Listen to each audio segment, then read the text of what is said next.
Mi nombre es Steve Vidal, soy psicólogo ocupacional. Para todos ustedes, muy buenas tardes, bienvenidos a este primer webinar de Mepso Salud, Burnout y Depresión, ¿no?, en el trabajo. Y esto a razón de que el día 13 ha sido el Día Mundial de la Lucha contra la Depresión, ¿no? Bien, entonces comencemos. La diferencia entre el burnout, o yo lo llamado burnout, y la depresión. ¿Por qué la diferencia? Porque pues estamos hablando de dos entidades, dos fenómenos que están emparentados, están relacionados, pero que no son lo mismo. Burnout y depresión a menudo se confunden a nivel sintomático, ¿no? A nivel de repente de conducta observable, ¿no? Y hasta en la comprensión misma de los cuadros, ¿no? De los fenómenos. Vamos a ver que ambos aparecen en el CIE-11, ¿no? De hecho, el burnout ya se oficializa, pues, ya con el CIE-11, no se hablaba, si bien tenía muchos años de estudio como cuadro sindrómico, pues, en realidad se asienta recién en esta edición, ¿no? Pero no se asienta como un trastorno mental, se asienta como un fenómeno ocupacional. ¿Que tiene características clínicas propias? Sí. ¿Que afecta a la persona? Sí. Pero todavía no se concibe enteramente como un trastorno mental. Sí, es una afección. Que la depresión, que es ampliamente conocida, sí tiene una categoría de trastorno mental. ¿Ya? Eso es importante tenerlo en cuenta. El burnout aparece en el CIE-11, pero no aún como un trastorno mental, porque tiene unas características muy, muy particulares. Y luego vamos a ver por qué. Y pues vamos a hablar un poquito de evaluación etiopatogénica. ¿Y qué es esto, no? En realidad, este término etiopatogénico, o la etiopatogénesis, ¿no? Está muy relacionada a la etiología, que viene a ser como la causa de, pero en la etiopatogénesis no es solo la causa de, sino la causa, los elementos y la progresión del fenómeno o el cuadro. Entonces vamos a entender por ahí, yo siempre digo así para resumirlo muy rapidito, que la depresión y el burnout son como primos, ¿no? Yo diría que hasta primos hermanos. En la depresión hay culpa y tristeza, en el burnout hay frustración e ira de repente, ¿no? Pero básicamente se sostienen en esos parámetros. Síndrome de agotamiento profesional, burnout, ¿no? Si ustedes revisan la ley de salud mental, vamos a encontrar que lo plantea como síndrome de agotamiento profesional, síndrome del quemado, burnout, se acordarán de los estudios de Mashlak, ¿no? Que lo mencionaba así, que estos estudios eran centrados en personal de salud inicialmente, luego ampliados a personal docente, ¿no? Y actualmente ya pues se abrió a todo el campo profesional laboral, ¿no? ¿Y qué cosa es el burnout? Dice, fenómeno ocupacional. Eso es en primer lugar, es un fenómeno derivado de la exposición prolongada al estrés laboral. Esta es la primera parte que debemos tener en cuenta. Burnout no es sinónimo de estrés laboral. El estrés laboral es una entidad aparte. O sea, de hecho, el estrés es uno solo, ¿no? El distrés es uno solo. Entonces, el burnout no es como la evolución del estrés. No, el estrés es una condición que va a permitir la aparición de este fenómeno. Todavía, como les decía, no es un trastorno mental y en el CIE-11 está codificado como QD85. Entonces, ¿por qué se caracteriza o cómo noto el síndrome de burnout? ¿No? Como Maslow ya lo definía, agotamiento emocional, o sea, la persona se siente cansada de hacer lo que hace, siente esa sensación de hartazgo, ¿no? Luego tenemos esta respuesta de distanciamiento mental. ¿Qué es esto de distanciamiento mental? Tiene que ver con esta actitud que asume la persona frente a las características de su trabajo, a las relaciones interpersonales inclusive, ¿no? A la forma como interactúa con su día a día. ¿no? Esta actitud cínica, cosificando la relación interpersonal, ¿no? En donde no le importa, pues el otro, no le importa. O sea, rompe esta estructura que se busca como ideal en la definición de salud mental, ¿no? Que es construir un ambiente de trabajo donde todos puedan generar condiciones, ¿no? Favorables para el desarrollo del potencial. Entonces, eso se rompe. ¿No? La persona rompe con esto, se distancia no solo mental, también emocionalmente, ¿no? Motivacionalmente, y esto la lleva, en último término, a pues tener una disminución objetiva de su eficacia laboral, profesional, ¿no? Entonces, el burnout se configura a través de este fenómeno. Ahora, la pregunta es, ¿cómo aparece? Mira, muchas personas piensan que el burnout tiene que ver solamente con el clima, ¿no? Y eso no es verdad. Como tú mencionas, es la interacción de dos características, ¿no? Que es el entorno psicosocial del trabajo, la dinámica psicosocial del trabajo, pero también la estructura psicosocial intrapsíquica, o sea, también la estructura psicosocial personal. ¿Cómo así? ¿No? Aquí viene el tema de la etopatogénesis, ¿no? Dice, por ejemplo, ¿cuáles son los factores organizacionales, ambientales, contextuales, ¿no? Que van a funcionar como elementos primarios, como activadores? Como decías, demandas laborales crónicas, elevadas, falta de control, falta de autonomía, no conocimiento, no tener claro, por ejemplo, el rol, tanto a nivel de ambigüedad, de conflicto, de alcance, responsabilidades, inclusive el manejo de la autoridad, el poder y jerarquías, por ejemplo, ¿no? Si es que hay dificultades en la dinámica social dentro de la organización o del área de trabajo, del modelo de liderazgo que se lleva, el bajo reconocimiento, la baja recompensa. Entonces, todas estas problemáticas relacionadas con el entorno de trabajo van a servirnos como factores primarios, ¿no? Van a ser activadores, pero para que un trastorno, una alteración, un fenómeno aparezca, necesitas un predisponente y un activador. El activador muchas veces va a ser ambiental. En el caso del burnout lo es. ¿Y cuál es el predisponente? Aquí vienen los factores psicosociales individuales, que vendrían a ser los moduladores. Ser perfeccionista, autoexigente, tener una expectativa hipertrófica, si se quiere, de las características del trabajo, de lo que puede recibir como parte de su esfuerzo. O sea, de repente la persona piensa, no sé, a ver, ¿se acuerdan de su época de post prácticas preprofesionales? Cuando uno salía de la universidad y decía, ah, ya, ahora voy a comerme el mundo, ¿no? ¿No? Entonces, y sales y te chocas con la realidad, ¿no? Desde las prácticas inclusive, ¿no? Cuando te das cuenta de que todo lo que has aprendido lo tienes que volver a aprender en la práctica, ¿no?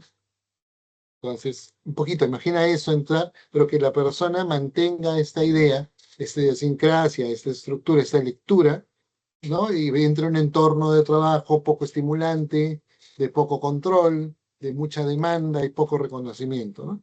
Entonces, este choque con la realidad va a ser va a predisponer a la persona a un futuro cuadro de burnout.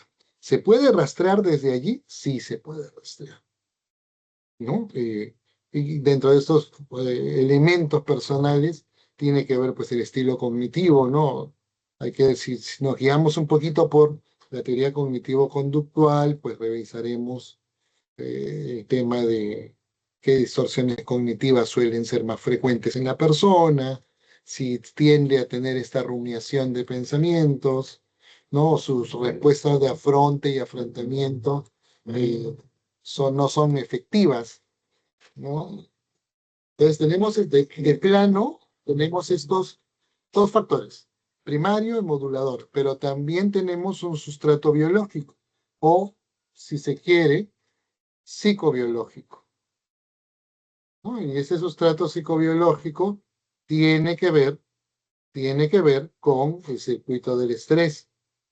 Porque, a ver, en primer término, así chiqui chiqui, recordemos que el estrés resulta una respuesta natural del organismo, es la respuesta del organismo para prepararse para tomar acción frente a un estímulo externo que puede ser reconocido como una amenaza, ¿no? Entonces, precisamente, esta desregulación del eje, pues, hipotálamo, hipófisis adrenal, es lo que, pues, va a generar una sobreexcitación de la respuesta de estrés, ¿no? Ahora, esta activación sostenida, ¿no? Va a generar, pues, desgaste en la persona, va a generar fatiga emocional, va a generar fatiga cognitiva, y, pues, esto de acá va a hacer que la persona reaccione con más facilidad y con más frecuencia a estímulos, ¿no? Y a esto que denominamos ahora amenazas imaginarias, que se relaciona específicamente con las distorsiones cognitivas que hemos hablado hace un rato,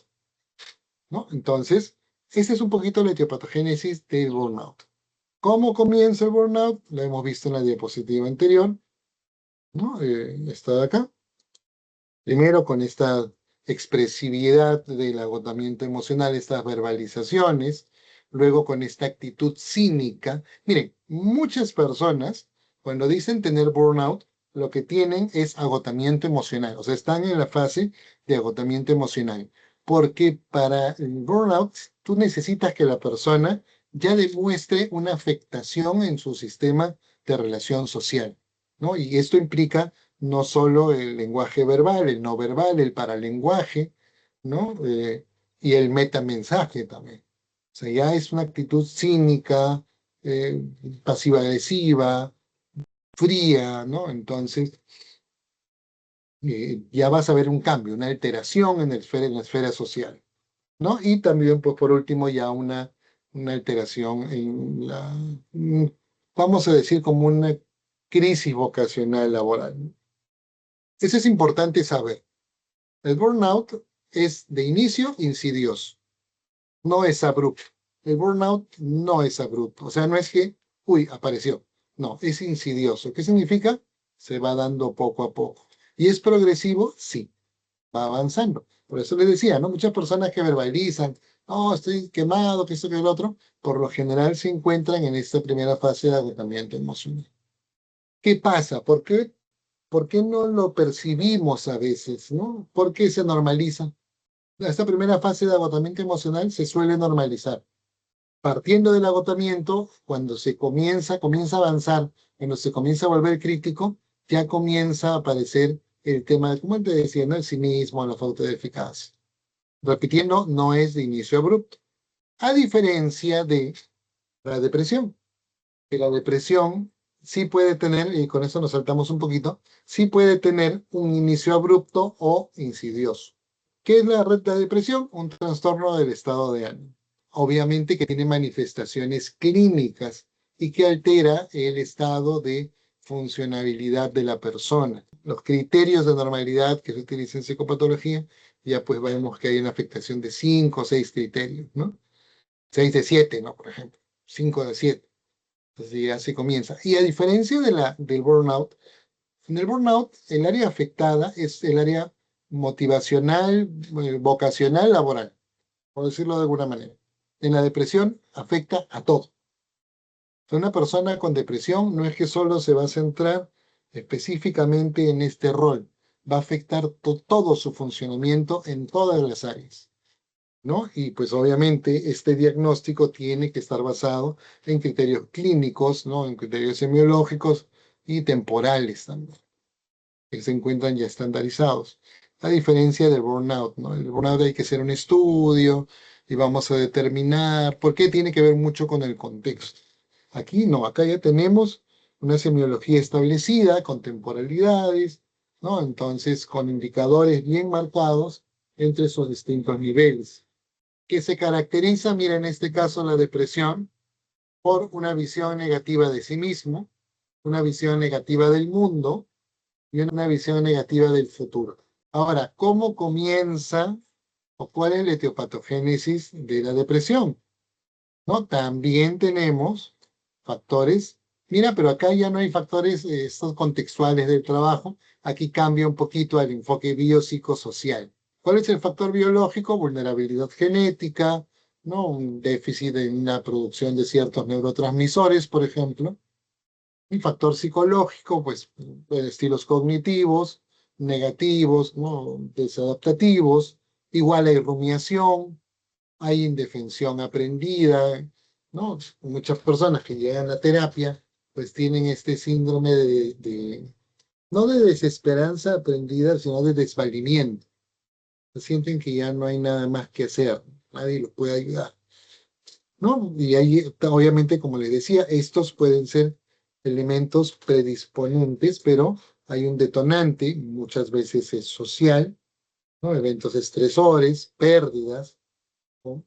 Y eso de pérdidas entre comillas, ¿no? Porque, por ejemplo, cuando hay duelo, ¿no? No se considera el diagnóstico de depresión. Se pasa por un periodo de duelo, si ese se extiende en alguna de las fases o se detiene por más de un año, ya se le habla de un duelo patológico, un duelo complicado, ¿no? Entonces, pero en la depresión, pues hay algunas situaciones donde vamos a ver que sí cursa, ¿no? En las pérdidas con depresión.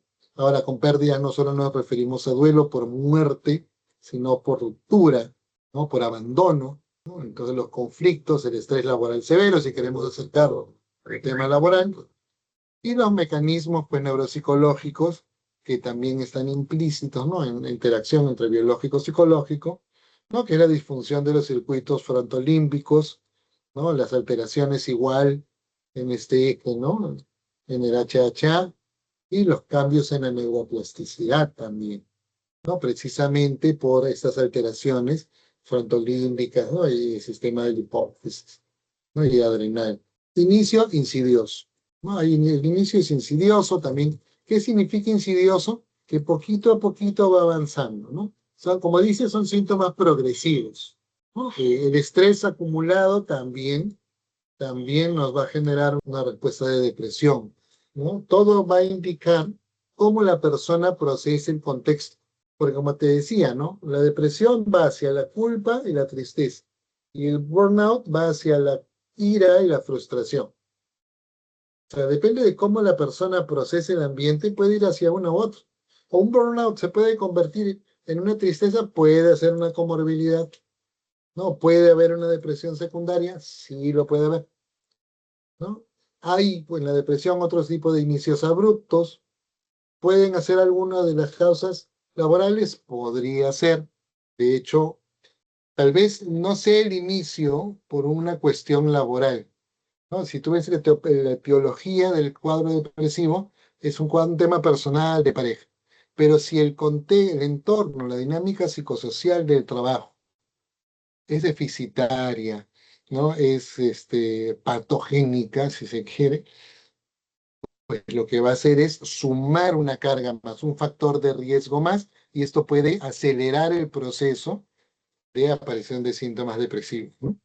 Ya en intensidad, ¿no? Entonces, es lo que vamos a encontrar en la relación entre ambos, recordando siempre que la depresión va a afectar a la vida de manera general, ¿no? Como un olón, como decían antes. Entonces, haciendo un pequeño resumen de esto. Burnout, fenómeno ocupacional, depresión, trastorno mental.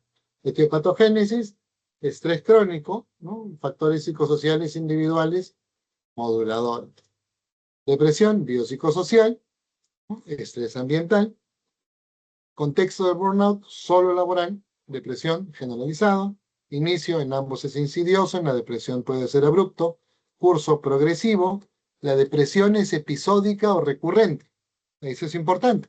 En el burnout es progresivo. No te va a dar un burnout en 2 meses. Te va a dar un burnout en 6, 7, 8 meses, 9, 10 meses, un año, 5 años. Es progresivo. No, no, no. En la depresión sí puede ser abrupto, ¿no? O sea, puedes debutar con síntomas de una depresión moderada o una depresión severa, ¿no? No necesariamente tienes que pasar por una depresión leve. O sea, puede aparecer dependiendo de cuál va a ser el activador.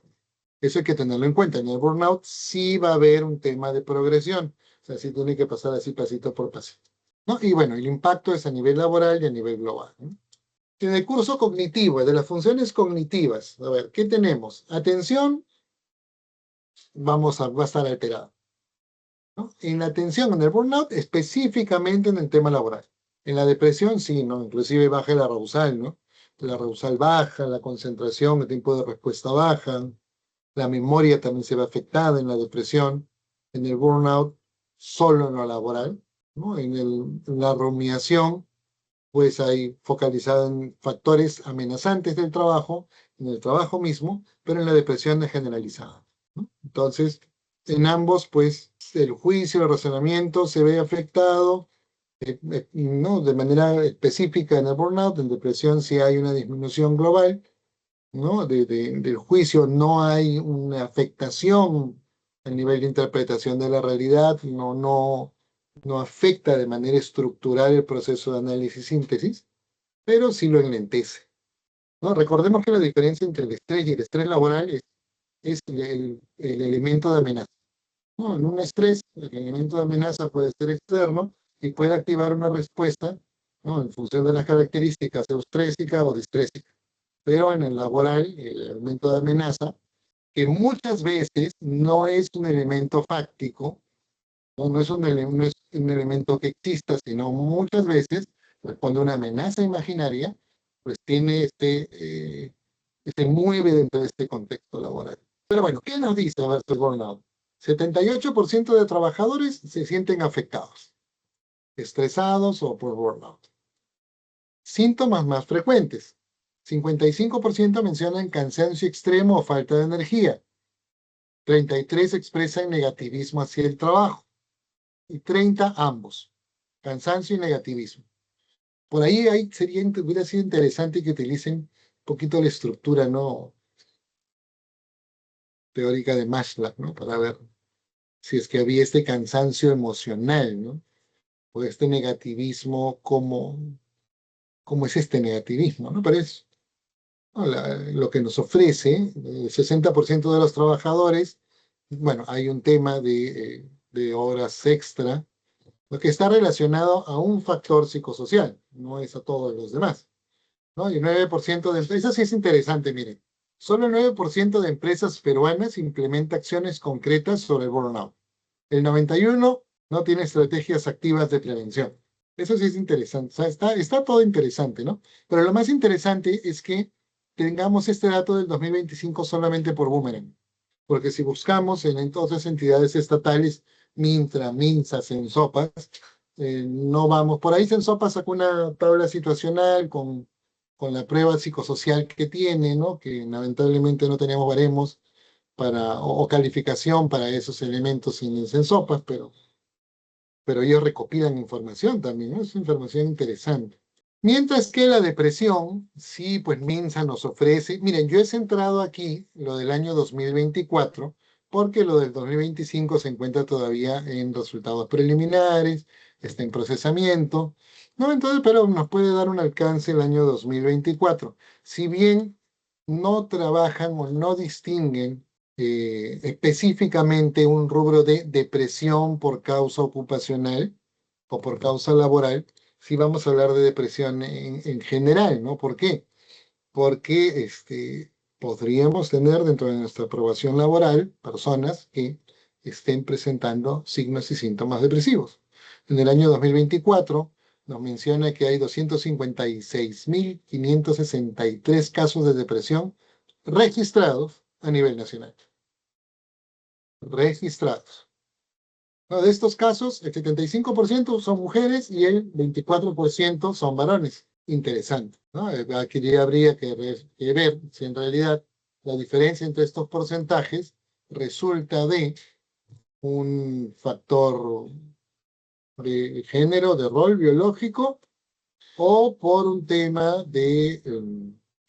¿cómo se le llama? Mitos, por un tema de tabú que hay todavía sobre la salud mental en la población masculina. El 41% están representados por adultos, 26% por jóvenes, 17 adultos mayores y 12 adolescentes, ¿no? Entonces, según la sala situacional del 2024, 14.700 casos que se atendieron, 10.000 y algo, corresponden a episodios moderados y graves. Sépase que junto con la ansiedad son los dos trastornos mentales más comunes, ¿no? Pero sí llama la atención esta abismal diferencia entre casos de mujeres y de varones. ¿Hasta qué punto esto responde a un tema cultural? ¿No? ¿Hasta qué punto esto responde al tema del contexto, cómo el contexto también lo lleva a interpretar nuestra vida intrapsíquica? Entonces hay que considerar esto y tener este dato muy presente para las empresas donde estamos, ¿no? Al momento de cómo vamos a abordar estos temas. Entonces hay personas que te dicen, oye, quiero hacer mi gestión de riesgo psicosocial y asumen que esa gestión del riesgo psicosocial ya es una gestión de salud mental en el trabajo. No, error. La gestión de salud mental implica varias cosas. Dentro de las bases implica gestión de los riesgos psicosociales en la empresa y la otra gran parte es la vigilancia psicológica. ¿Qué diferencia hay entre ambos? Sencilla, mira. En la gestión psicosocial, tu paciente es toda la empresa, es la organización. Ahí es donde vamos a enlazar lo ocupacional con lo organizacional. ¿Por qué? Porque si tú te das cuenta, las recomendaciones psicosociales son recomendaciones de corte organizacional. No son recomendaciones para el trabajador, son organizacionales. Entonces, tu paciente va a ser, por decirlo de alguna manera, la organización en su conceptualización del trabajo, en sus estructuras, políticas, clima, mientras que en la gestión de vigilancia psicológica, tu paciente, por decirlo de alguna manera, es el trabajador individual. Bueno, ahí está, básicamente abajo dicen lo que les acabo de explicar de otra manera. Y en el tema de la depresión, ¿no? A nivel clínico ocupacional, la identificación de casos, el acogimiento del caso, ¿no? El estudio del caso para determinar si se trata o estamos frente a una depresión con una etiología laboral o dentro de la etopatogénesis de la depresión incluye la esfera laboral o ocupacional, la derivación y el seguimiento y el acompañamiento, ¿no? Luego vamos a ver una cosita bien interesante que yo me he dado cuenta, tal vez ustedes también, ¿no? Estos cuadritos y luego hay un correo, pueden pedirlo si quieren para tener esta información, ¿no? Son una serie de recomendaciones, tiene que haber un tema preventivo a nivel organización, que es los factores psicosociales de la organización, a nivel individual, por ejemplo, que es como el micro, ¿no? También tiene que ver, pues, dentro de la intervención individual, una parte cognitiva conductual, bueno, dependiendo de la técnica, una de las más económicas, más directas que se viene usando es en intervenciones ocupacionales, ojo, no psicoterapia, intervenciones ocupacionales como asesoría, consejería, acompañamiento, ese cognitivo conductual, ¿no? Y pues los monitoreos, las herramientas, pero hay un tema súper importante y súper central en el tema de prevención de burnout, de depresión, y es la psicoeducación. Si yo, ¿no? O sea, como psicólogo ocupacional o como personal de salud, ¿no? Enfocado en la salud mental de los trabajadores, no planteo una malla psicoeducativa consistente en el tiempo, eso se va a complicar un montón. ¿Saben por qué? Ya a lo largo de los años me he dado cuenta de que la malla psicoeducativa no solo te sirve para socializar términos, para ablandar un poco la percepción, para normalizar el cuidado de la salud mental, sino también te sirve como elemento, vamos a decir, de marketing interno de tu gestión, porque es allí donde te permite conectar con personas que te van a escuchar, que te van a ver y van a decir, oye, sí, yo siento esto, ¿no? Y yo siento que esta persona que me está diciendo estas cosas me podría ayudar, ¿no? Entonces, por una parte, o sea, tu primera línea tiene que ser, ¿y por qué te digo una malla consistente? Porque, no sé, a ver, tenemos el primer mi año de intervención uno es 2026 y pongo, ¿no? Ya, importancia de la salud mental, higiene mental, depresión, ansiedad, estrés, burnout, autoestima, ta, ta, ta. Ok. ¿Y el siguiente año qué vas a poner? ¿Vas a repetir los temas? Ahí tú tienes que hacer un análisis. ¿Cómo está la organización? ¿Cuánto rotó? No, sí, rotó no es muy grande. Entonces, para el 2027 tu malla ya no tiene que ser un repeticuá de la malla del 2026, sino que debe generar una progresión respecto a los temas que tú planteaste en el 2026. O sea, 2027 es tu segundo ciclo, por decirlo de alguna manera. O sea, ya hablas de otro tipo de temas. O sea, si ya hablaste sobre depresión, el siguiente año, ¿qué puede aprender la persona sobre la depresión, pero que no hayas tratado en el año anterior? Por ejemplo.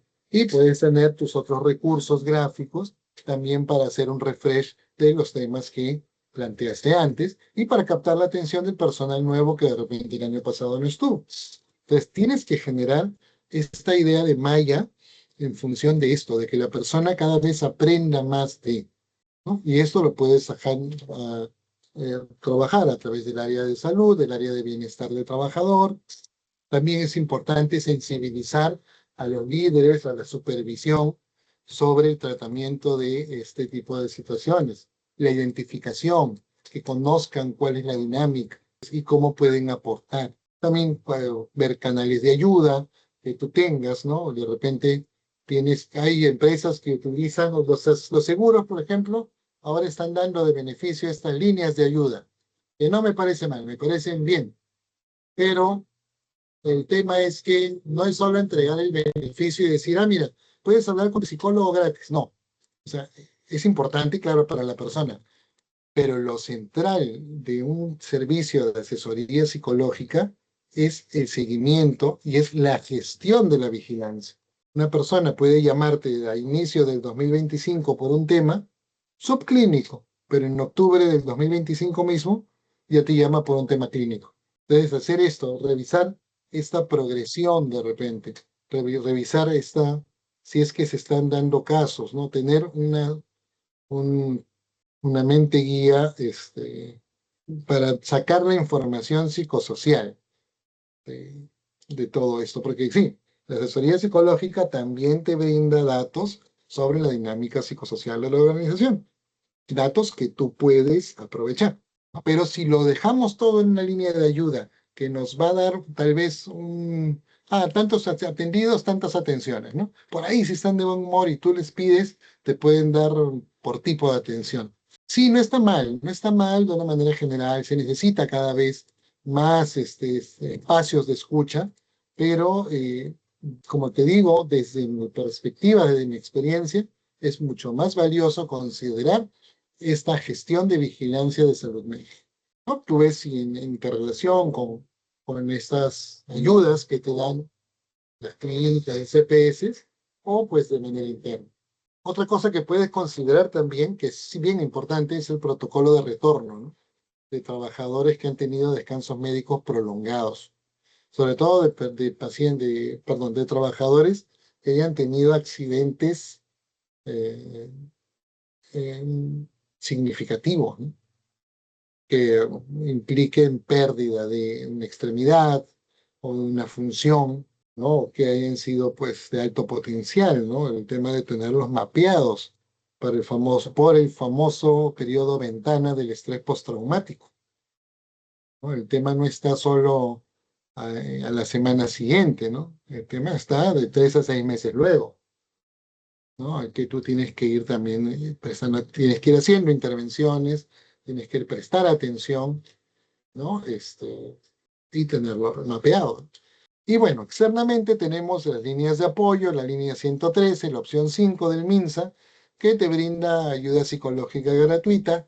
Hay que ser un poco pacientes, eso sí es cierto, si lo van a derivar, ¿no? Los centros de salud mental comunitaria también es importante que eso lo vean con bienestar del trabajador, con la trabajadora social, para que vea, pues ellos normalmente tienen esta información, ¿no? Tienen inclusive de repente, si tienen alguna EPS también, cuál es el curso, ¿no? Para el uso del servicio de asesoría psicológico-psiquiátrica en la EPS.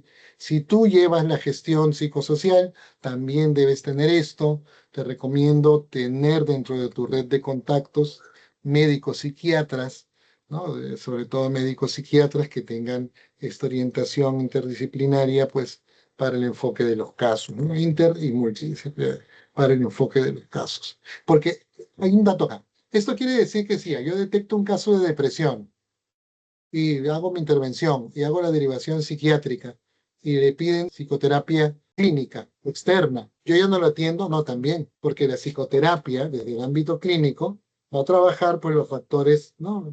A reducir los factores de riesgo en su perfil psicosocial personal, el psiquiatra con la medicación, pero tú tienes que acompañar el proceso, obviamente sin contravenir lo que ya conversen con su psicoterapeuta y con su psiquiatra, sino cómo adaptar eso a su ambiente de trabajo. Entonces ahí está nuestra intervención, ¿no? Y la importancia que tiene el conocer de los casos. Bien, a ver, ya para ir concluyendo esto, ¿no? Burnout, interacción, estrés crónico, vulnerabilidad psicosocial individual, eso es importante, englosemos, les recomiendo que consideren esta variable, y si no lo consideran englosemos, de repente, de manera como gestión, la vulnerabilidad psicosocial individual frente al estrés, ¿no? El trastorno depresivo es un trastorno mental multifactorial, puede existir fuera del trabajo, ¿no? Y siempre pues es importante conocer el cuadro para poder hacer una buena evaluación, derivación y manejo efectivo de cada uno. Y en conclusión también, si queremos una herramienta de prevención, psicoeducación, en primer lugar. Aquí hay algunas pequeñas referencias de lo que hemos hablado. Y pues, a ver, no sé si tenemos alguna consulta. Siéntanse, por favor, en libertad de hacer cualquier consulta. A ver, ¿qué herramientas de tamizaje rápido para depresión o burnout recomiendan integrar en los exámenes médicos ocupacionales que sean efectivas sin extenderse demasiado? Sí, claro.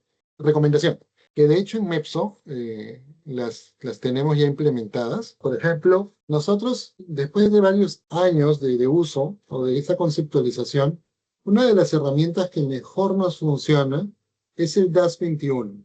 A diferencia del Zoom, por ejemplo, se centra más en la experiencia emocional de los cuadros que busca identificar, sea ansiedad, depresión o estrés. El Zoom tiende a tener mucha interpretación neurovegetativa. Entonces hay cruces, hay una intrusión, ¿no?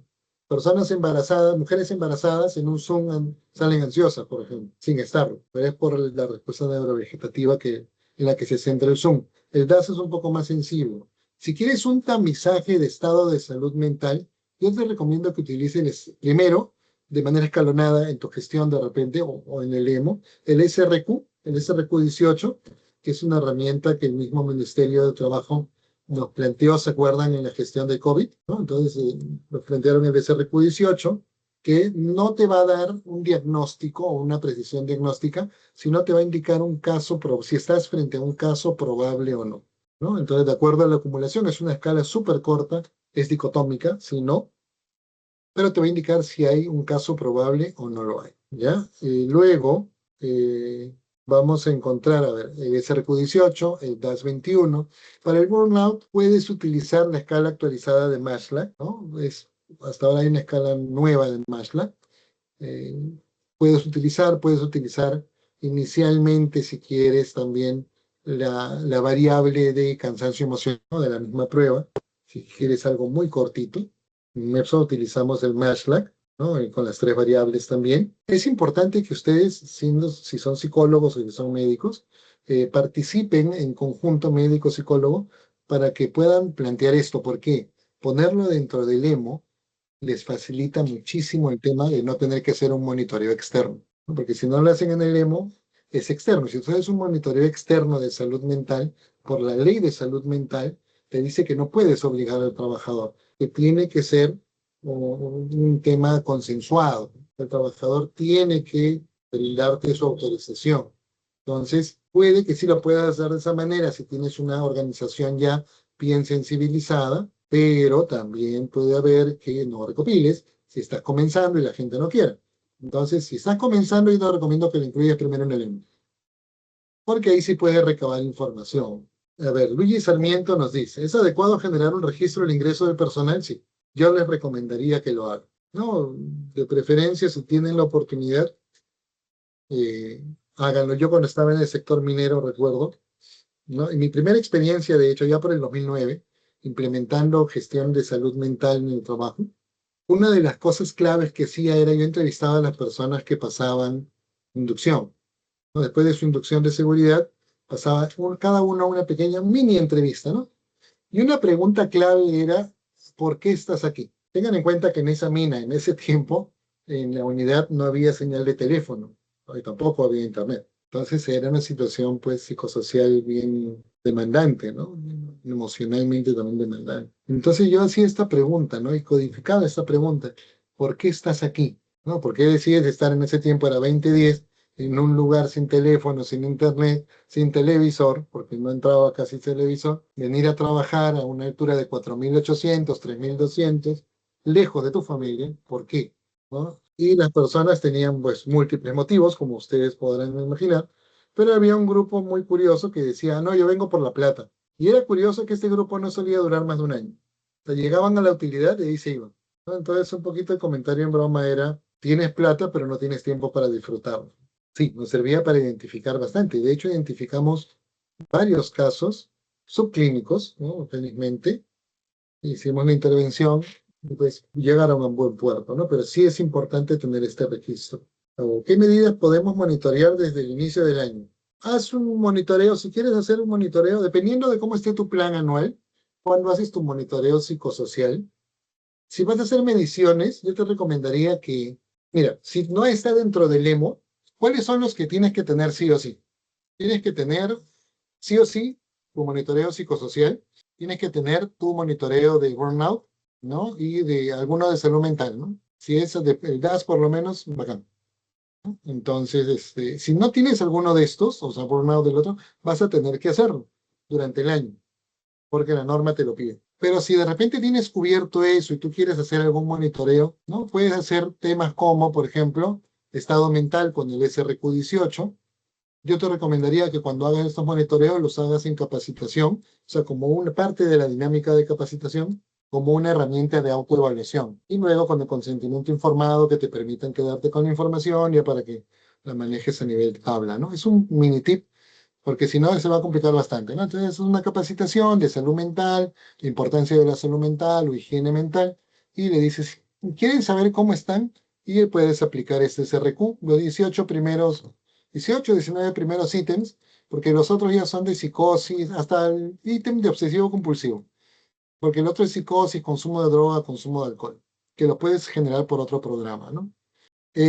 No, no necesariamente. En realidad, el SRQ-18, cuando sale en el manual para el que sacó el ministerio, ¿se acuerdan? Para atención de personal de salud que tendría casos COVID, ¿no? Decía que el personal de salud podía aplicar la escala, ¿no? De hecho, es una prueba de tamizaje. En COVID la utilizaban médicos, enfermeras, psicólogos, ¿no? Se puede hacer, pero teniendo en consideración, siempre recuerden que esa prueba nos indica caso probable. Es en todo sentido un tamizaje, ¿no? Entonces podemos hacer ese tamizaje para tener como una línea base, ¿no? Como, mm, sí, es una línea base, ¿no? Puedes generarlo, recuerda no hacerlo anónimo, o sea, perdón, es anónimo.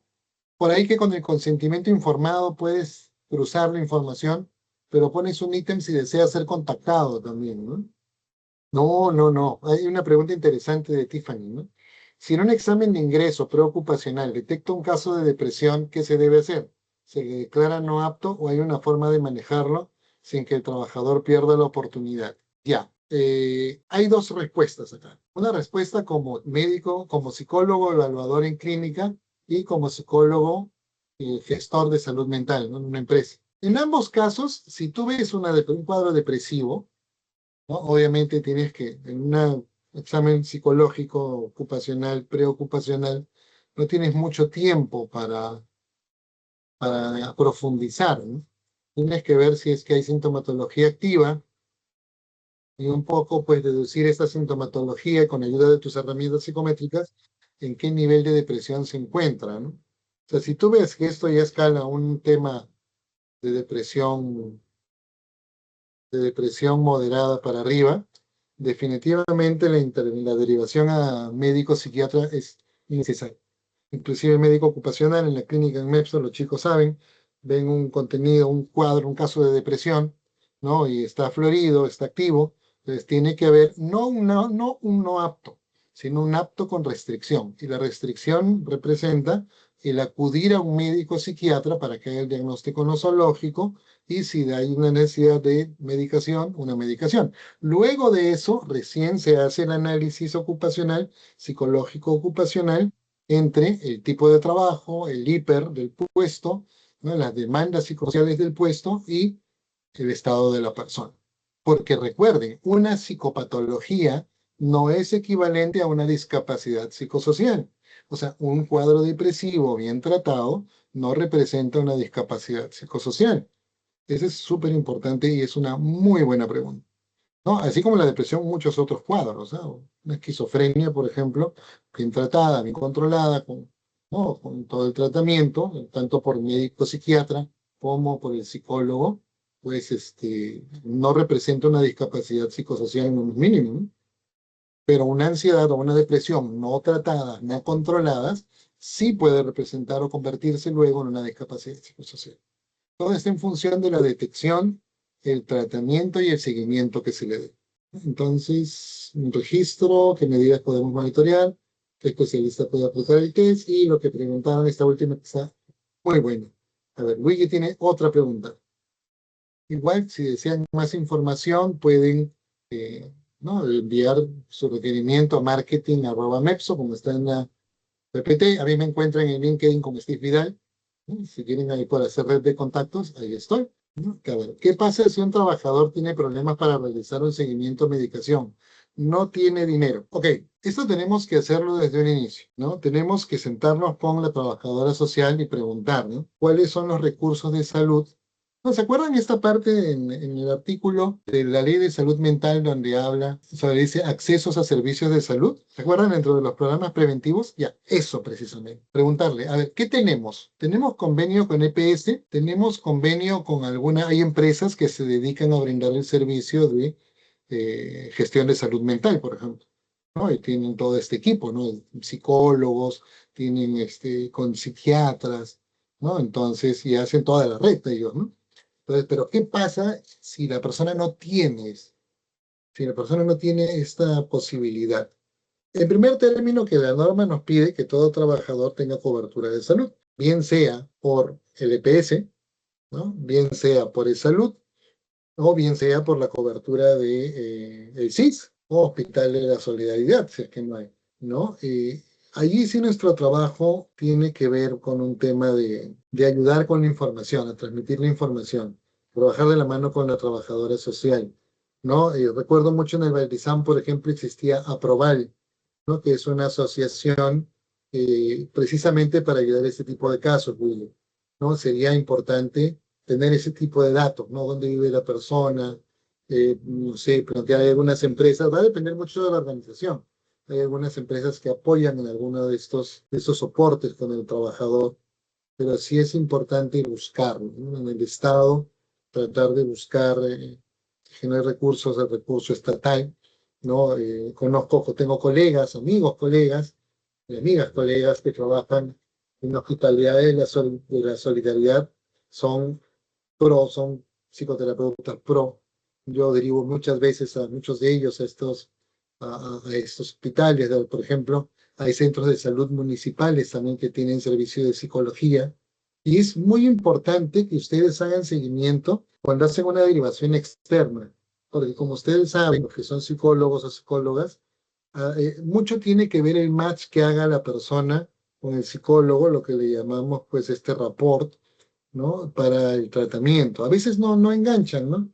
Pero porque no enganche no significa que el psicólogo es malo, que el trabajador no quiere, sino simplemente no hubo un match, no hubo un buen rapport. Entonces, apoyarlo a seguir buscando, instarlo a seguir buscando. Fiorella, a ver, ¿qué indicadores podemos usar para medir una sugerencia? A ver, ¿qué indicadores? Ah, para la gestión de salud mental con el SRQ. Ya. Por ejemplo, el SRQ tiene un punto de corte en 9. ¿Ya? Si tenemos del 1 al 18 más de 9, ya es un caso probable. Pero vas a encontrar eh, dentro del SRQ mismo que tienes depresión, ansiedad y activación fisiológica, ¿no? Entonces, ¿qué va por ahí por detrás? Entonces, pero tú puedes ver, hasta el 9 puede ser, y es un caso probable.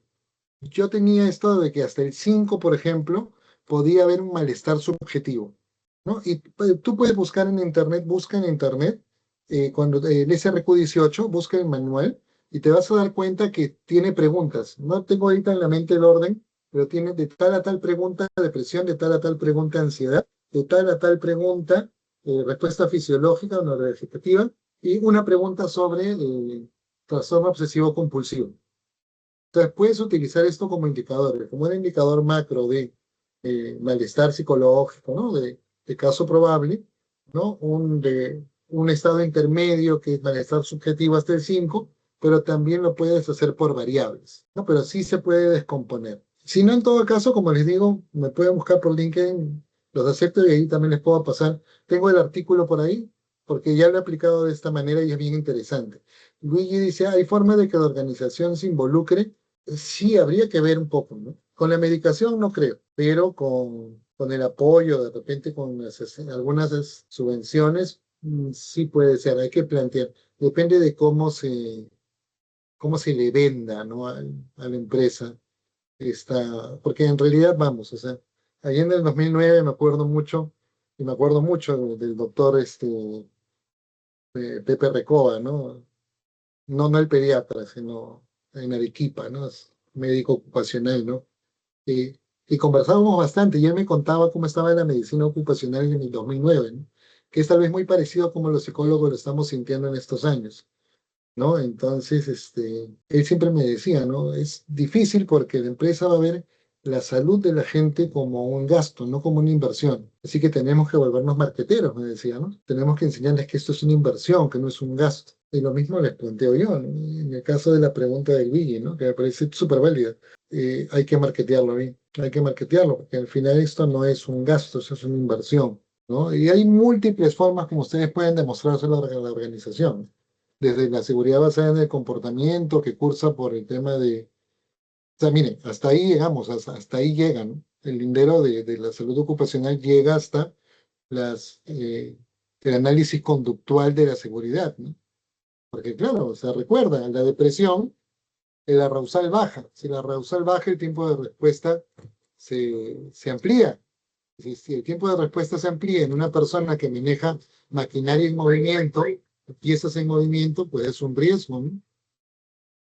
Entonces, pero tampoco puedes, por la ley misma, no puedes sacar a alguien por temas de salud mental. Entonces, la respuesta obvia, humana y profesional posible, ética, es brindarle soporte, hacerle seguimiento y ayudarlo en su proceso de reincorporación.